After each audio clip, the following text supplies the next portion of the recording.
I'm going to go next to our former amateur, we now call him skeptical capitalist, Vad Yazvinski.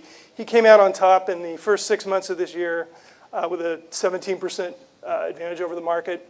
As an amateur in the 6 months before that, which were a little bit better, he had a return that was over 40% in 6 months. He's been down a little bit. When talking about market timing, Vad was bold enough to go on vacation right about the time the market hit. So he kind of took a bath. He's worked his way back up to positive or close to it after the last couple of days. I can't tell from one day to the next if I'm not looking at it. Vad is a very active trader. Sometimes to the point of driving us crazy when we have to handle his trades.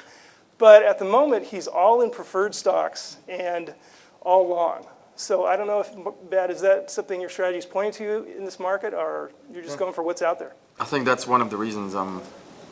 What's happening right now out there, if you actually observe the kind of composition of what's happening in the market, is in reality there is not a single strategy that used to work that is actually working 100% as it's supposed to. That's why you see all of the hedge fund redemptions, all the closures. I mean, all the blow-ups left and right. And the main reason for that is that, you know, back when SEC instituted the short selling ban, what they've done, they in effect broke the back of their any hedging strategies that anybody in the market could have used. And by doing that, they blew up a bunch of long-short quantitative hedge funds, and it's been going downhill from there because that triggered a lot of redemptions. Redemption triggered more selling. More selling triggers more losses, more redemption. Right now, it's a vicious circle. It's a cycle that somehow needs to be stopped. And one of what Ron mentioned is my strategy is resembles my original strategy. Normal strategy resembles that of a quantitative long-short investment vehicle. I buy high-grade stocks that a lot of them kind of look similar to what John's strategy pulls up, a lot of the same names, and then short the weaker stocks that I think are going to go out of business.